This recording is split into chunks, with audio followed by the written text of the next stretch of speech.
Assalamualaikum warahmatullahi wabarakatuh.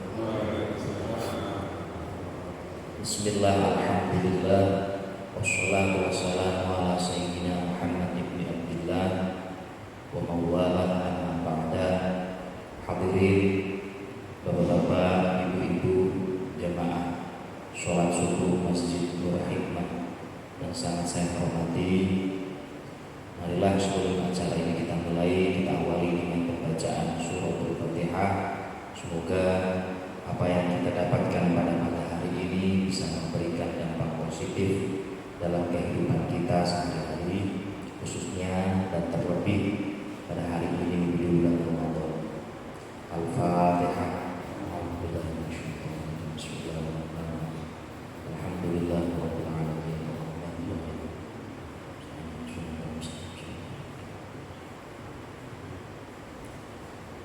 Bismillahirrahmanirrahim. Baiklah, melanjutkan uraian tentang Ramadan pada perjumpaan atau pertemuan kita yang awal. Ada baiknya juga saya ingin membicarakan tentang puasa itu sendiri, tentang shaum atau siam, yang mana hal itu adalah sesuatu yang sangat baik untuk diutarakan, mengingat puasa itu sendiri pada dasarnya bisa dijadikan sebuah madrasah. Artinya berkenaan dengan tema yang ingin saya sampaikan pada pagi hari ini itu tentang puasa. Jadi puasa itu juga bisa dijadikan atau membentuk seseorang, sehingga puasa itu juga bisa menjadi sebuah madrasah atau ladang atau hal-hal yang bisa menjadikan pribadi itu jauh lebih baik dalam kedepannya. Sebelumnya, puasa sendiri dalam bahasa Arab itu adalah shaum atau siam, dari kata soma yasumu shauma. Siam itu adalah bentuk masdar dari puasa itu sendiri. Adapun arti pada dasarnya tentang shaum itu adalah al-imsak. Imsak, jadi imsak di sini adalah makna asli dari puasa, yang artinya mencegah, mengendalikan, menahan, dan berbagai macam makna yang relevan untuk disandingkan atau dimiliki oleh makna asyam atau shaum.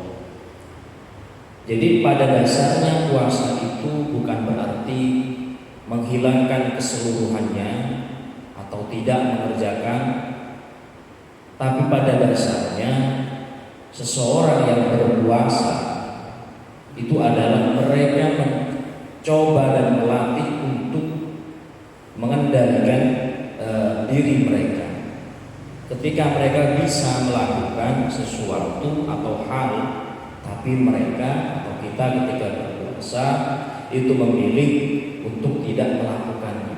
Itu makna asli dari puasa, itu adalah imsak. Dewasa ini kalau imsak di Indonesia itu dijadikan tanda atau waktu ketika menjelang hampir waktu subuh, itu ada namanya waktu imsak, waktu batas awal di mana seseorang dianjurkan untuk tidak melanjutkan aktivitas makan dan minum atau mengkonsumsi. Dan puasa itu salah satu ibadah atau ritual yang tertua di dunia ini. Seperti diisyaratkan di dalam ayat yang dijadikan justifikasi sebagai atau landasan atas diwajibkannya puasa, kama kutiba 'alal ladzina min qablikum. Min qablikum. Jadi ada min qablikumnya. Orang-orang, mereka-mereka, umat-umat yang terdahulu sebelum kita itu jauh sudah mengenal yang namanya aktivitas puasa. Walaupun bentuknya atau teknisnya itu berbeda. Seperti orang Yahudi. Orang Yahudi itu memiliki puasa. Kalau tidak salah itu namanya Yom Kippur. Yom Kippur. Anda bisa search di Google itu Yom Kippur. Itu di bulan Oktober kalau tidak salah. Ada satu hari di mana orang Yahudi itu melaksanakan puasa. Ya tentunya nggak nawaitu shaumawadi, beda. Nggak seperti kita. Cuman mereka melakukan aktivitas untuk tidak mengkonsumsi apapun selama, kalau tidak salah itu 25 jam.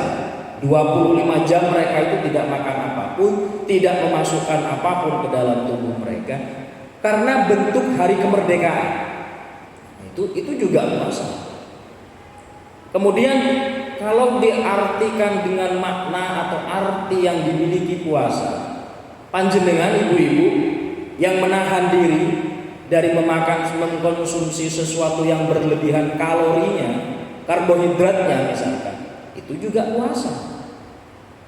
Atau panjenengan semua ketika sudah menjelang hari raya jalan-jalan ke mall misalkan, ada berbagai macam banner diskon dan lain semacamnya, Anda menahan diri untuk tidak belanja, itu juga puasa sebenarnya. Atau ketika scroll di HP ternyata banyak ada event-event Ramadan, kemudian di situ banyak flash sale itu, dan Anda tidak menahan diri untuk tidak memasukkan barang-barang tersebut ke keranjang, itu juga puasa. Jadi luas sekali makna dan arti dari puasa itu sendiri, yang pada dasarnya adalah al-imsak atau menahan diri untuk tidak melakukan sesuatu. Sebenarnya bisa, tapi kita menahan, ya, kita menahan diri kita untuk tidak melakukannya. Secara bahasa atau secara etimologi itu sudah dikategorikan sebagai puasa. Nah, puasa yang kita lakukan itu adalah puasa dalam bentuk syariat atau puasa dalam bentuk ibadah yang memang diwajibkan di bulan Ramadan, atau puasa-puasa yang kita lakukan di luar bulan Ramadan yang berupa puasa sunnah. Nah, dari sini bisa kita pahami bahwa aktivitas yang memilih untuk tidak melakukan sesuatu itu dikategorikan sebagai puasa. Contoh yang lain di dalam surat Maryam, saya nggak hafal suratnya, tapi saya paham sedikit kisahnya, di mana ketika Nabi Isa lahir, Dewi Maryam ini kebingungan bagaimana menjelaskan, oh saya tidak punya suami, saya tidak pernah bersentuhan mengenal seorang laki-laki, kok saya punya anak. Allah memerintahkan Dewi Maryam untuk berpuasa, puasa bicara, itu juga puasa namanya. Ya kalau sekarang mohon maaf, kalau ada wanita nggak punya hubungan dengan lain, tidak memiliki pasangan kemudian punya anak, itu bukan mukjizat, itu namanya. Itu sudah jadi aib gitu. Nah, selanjutnya puasa yang kita lakukan pada dasarnya dalam Islam itu adalah imsak anis syahwat. Menahan diri untuk tidak melaksanakan atau melakukan keinginan-keinginan kita yang notabene semua jenis keinginan itu berbentuk syahwat. Jadi kalau orang mengatakan syahwat itu dewasa ini orientasinya mungkin tindak asusila atau tindak pornografi. Ya, pada dasarnya syahwat itu adalah keinginan. Anda ingin ini, ingin itu dan lain sebagainya. Itu namanya syahwat. Bukan hanya ketika kita melihat lawan jenis kemudian ada rangsangan di dalam diri kita, ya itu juga namanya syahwat. Cuman syahwat yang lebih luas itu adalah maknanya atau artinya adalah keinginan. Jadi di dalam Ramadan, di dalam puasa Ramadan, sebagai sebuah madrasah kepada makhluk, kepada individu, Puasa itu mengajarkan kita untuk melatih diri kita sendiri agar bisa mengendalikan keinginan-keinginan kita yang ujung-ujungnya berpotensi terhadap keinginan yang sifatnya negatif. Contoh sederhananya saja,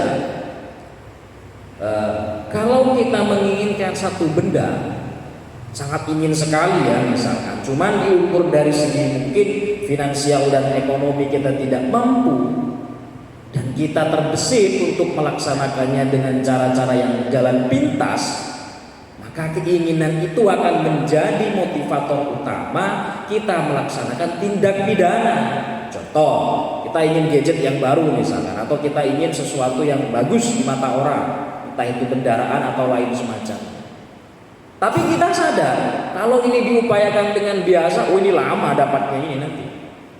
Kalau ini dilakukan dengan hal-hal yang wajar, yang diperbolehkan, yang legal, oh ini nanti lama dapatnya. Akhirnya dia menganggap jalan pintas dianggap pantas, sehingga melakukan tindak pidana pencurian, penipuan, dan lain semacamnya. Lah itu berangkatnya dari keinginan.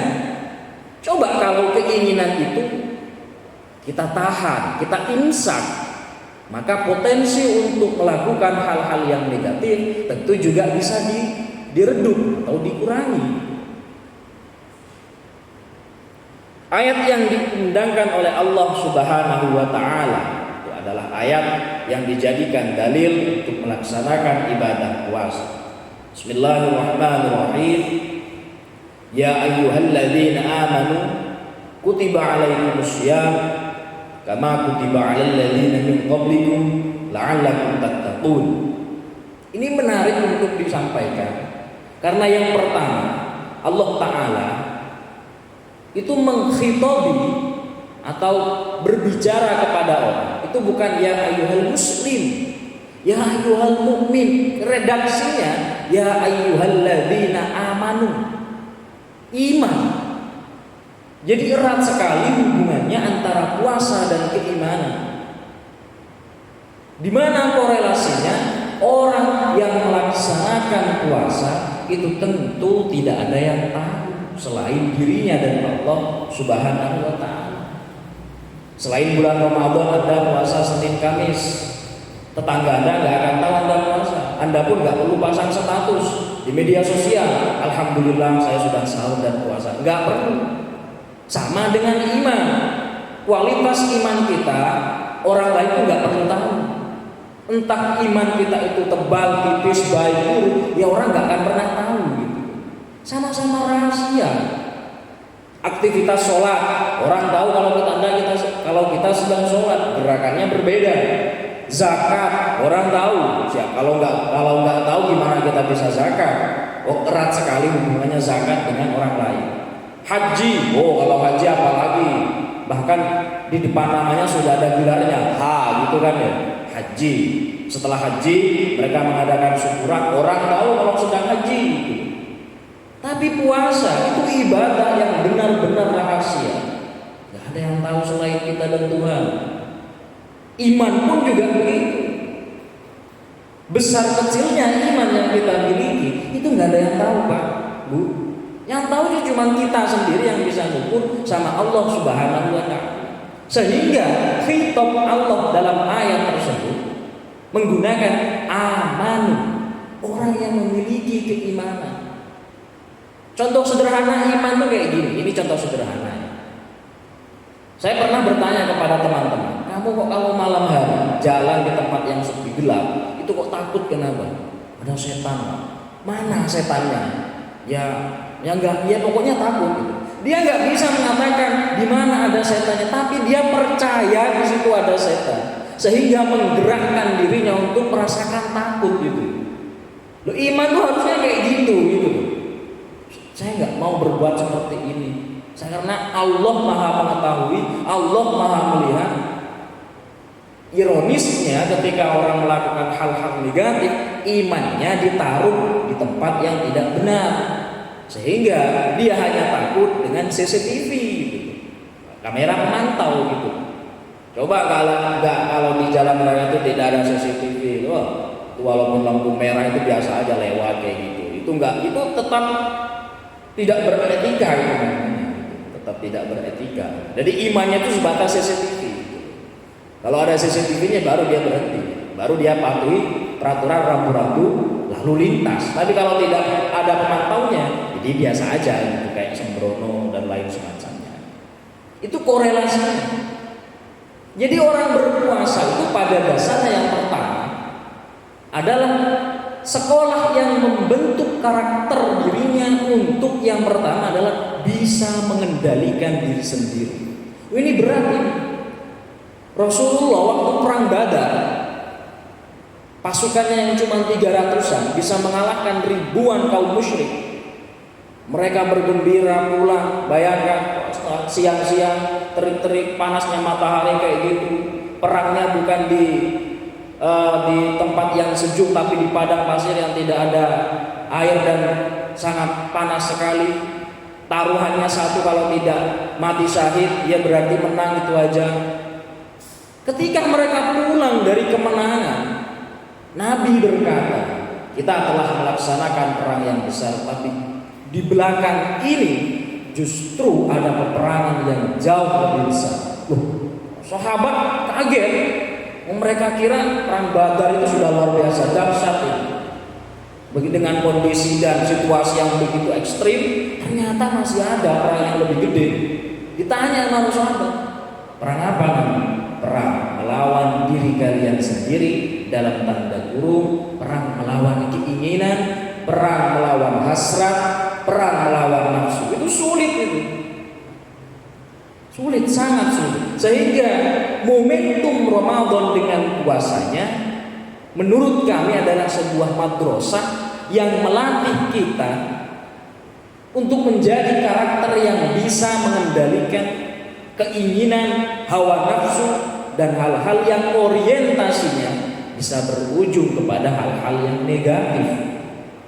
Yang kedua, momentum Ramadan dengan puasanya bisa dijadikan madrasah dengan keimanannya. Saya belum melihat aktivitas konsumsi pada pagi hari ini, makan dan minum, karena mungkin sedang bersama. Dan saya nggak tahu ketika Anda sudah pulang ke rumah, apakah Anda makan atau tidak, ya saya juga nggak tahu. Tapi karena detik ini saya melihat Anda tidak makan, ya saya menganggap Anda semua berpuasa. Tapi tidak ada yang tahu saat kita sendirian. Justru yang menjadi kontrol kendali pada saat itu adalah keimanan kita semua. Kita percaya nggak bahwasanya Allah melihat? Kita yakin nggak Allah itu mengetahui? Kalau kita yakin, sama halnya ketika kita takut akan sesuatu, padahal sesuatu itu nggak nampak, ya sama sederhananya semacam itu. Yang ketiga adalah redaksi yang diutarakan oleh Allah. Kutiba itu kalimat pasif, ya. Karena kalau dimaknai secara pesantren, kutiba diwajibkan atas kamu. Itu tidak disebutkan subjeknya. Artinya yang mewajibkan itu siapa nggak disebutkan.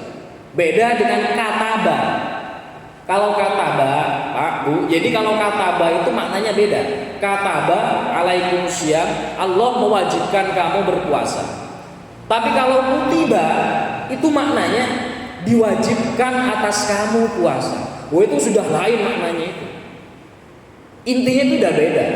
Kalau menggunakan kalimat pasif seperti yang ada di dalam Al-Quran, kutiba alaikumusiyam, itu mengindikasikan lambat laun nanti kita sendiri yang mewajibkan puasa dengan segala artinya kepada diri kita, bukan karena kewajiban yang diwajibkan oleh Allah. Mengapa sampai pada tingkat semacam itu? Ya karena kita sudah merasa manfaat yang luar biasa dari aktivitas puasa tersebut, sehingga kita melatih diri dan mewajibkan diri kita untuk berpuasa.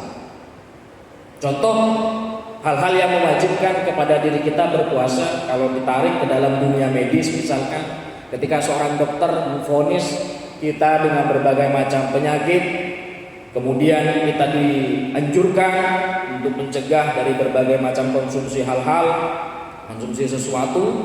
Ya mau tidak mau kita akan menahan diri kita untuk tidak mengkonsumsi hal-hal semacam itu. Misalkan gula yang berlebihan sehingga kita menjadi orang yang less sugar atau tidak mengkonsumsi gula sama sekali misalnya. Atau ketika kita tidak diperbolehkan mengkonsumsi gorengan, kita akan menahan diri kita. Ya itu mewajibkan. Karena dia tahu kalau dia melanggar anjuran dokter, maka dampak negatif akan dialami oleh tubuhnya. Nah, dari situ sudah bisa diambil contoh sederhana. Kutiba alaikumusya itu lambat laun akan menjadikan kita pribadi yang mencegah sesuatu tersebut secara otomatis. Karena kita tahu dampak negatifnya. Sehingga kita bisa mengendalikan diri kita pribadi, bisa mengendalikan keinginan kita, bisa mengendalikan syahwat kita. Ingin ini, ingin itu, berbuka puasa, ingin ini, itu bisa kita tahan. Ya kalau nggak bisa ditahan, maka ya kita nggak lulus madrasah Ramadan ini. Kita nilainya C nanti ya. Karena bukan puasa yang kita lakukan, cuma menggeser jam tayang makan gitu saja. Yang asalnya di pagi hari kita geser menjadi ba'da maghrib gitu kan. Jadi tidak ada esensi dari puasanya, itu tidak ada sama sekali. Nah makanya Ramadan ini adalah sebuah, dengan kewajiban berpuasanya, adalah momentum sebuah madrasah, sebuah universitas yang bisa membentuk karakter kita, sehingga di akhir ayat Allah berkata la'allakum tattaqun, supaya kita bertakwa, menjadi pribadi yang takwa. Takwa itu sebatas definisi sederhananya melaksanakan perintah Allah dan menjauhi larangannya. Oh itu berat. Kamu bertakwa, kamu takwa, bahkan ada baju yang namanya baju takwa, bahkan ada tahu yang namanya tahu takwa itu. Jadi hal-hal semacam itu bisa menjadikan kita adalah pribadi yang bertakwa. Itu mudah sekali diucapkan takwa itu, tapi melaksanakannya sungguh luar biasa berat. Melaksanakan takwa itu sungguh luar biasa abot. Kenapa? Karena derajat manusia yang paling tinggi itu bukan seorang wali, bukan seorang siapapun, bukan dengan apapun, tapi dengan ketakwaannya. Karena yang paling baik di mata Allah itu bukan orang Indonesia, bukan orang Jawa, bukan orang Madura, bukan negara-negara manapun, tapi yang paling baik menurut Allah orang yang paling bertakwa. Nah, takwa itu adalah grade atau lulus atau goals yang harus kita capai dengan madrasah Ramadan ini. Karena takwa itu orientasinya ada dua. Mereka mengagungkan Allah Subhanahu wa taala, juga memberikan dampak positif pada orang sekitar. Itu salah satu indikasi takwa. Orang takwa itu pasti iman. Orang takwa itu pasti iman. Gak mungkin orang takwa itu gak iman, gak mungkin. Makanya dulu ada ungkapan yang saya ketahui, ada orang ya takwa soleh itu istilah yang sama. Katanya ada orang yang soleh secara spiritual, ada orang soleh secara sosial. Artinya kalau ditarik dalam bahasa Arab itu hablum minallahnya dapat, hablum minan nasnya itu juga dapat. Tapi secara pribadi kalau saya sendiri, orang itu kalau sudah soleh secara spiritual, secara otomatis dia juga akan soleh secara sosial gitu. Secara otomatis. Ya tinggal kita jujur kepada diri kita sendiri, apakah kita sudah di kategori tersebut atau tidak.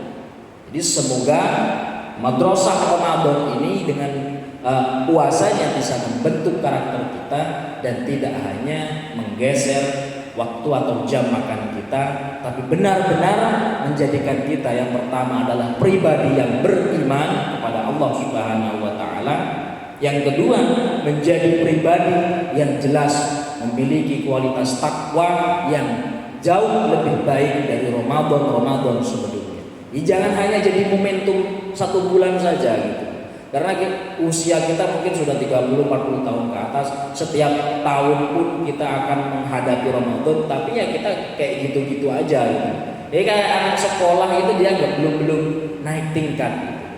Jadi mari kita gunakan momentum Ramadan ini sebagai sebuah madrasah, sebagai sebuah sekolahan, institusi untuk membentuk karakter kita menjadi pribadi yang lebih baik dengan kewajiban berpuasa, dengan hal-hal positif yang ada di dalam Ramadan. Jadi nanti kalau sebuah Ramadan yang biasanya mungkin darusan, yang biasanya mungkin sedekah, itu jangan dikurangi, kalau bisa ditambahin, tapi intensitasnya mungkin berbeda gitu. Kalau habis Ramadan, kalau ketika Ramadan mungkin ba'da subuh tadarus beberapa jam atau sampai 30 menit. Ya nanti kalau setelah Ramadan tetap ada tadris, tetap ada tadarus, tetap ngaji Quran, cuman intensitas dan waktunya mungkin berbeda. Itu saja sebenarnya. Kalau yang biasa sedekah ngasih ini ngasih itu di luar Ramadan ternyata tidak gitu. Nah, itu berarti nanti tidak naik kelas gitu nanti di madrasah Ramadan. Sekian dari kami, kurang lebihnya mohon maaf. Wallahul muwaffiq ila aqwamit thoriq. Wassalamualaikum warahmatullahi wabarakatuh.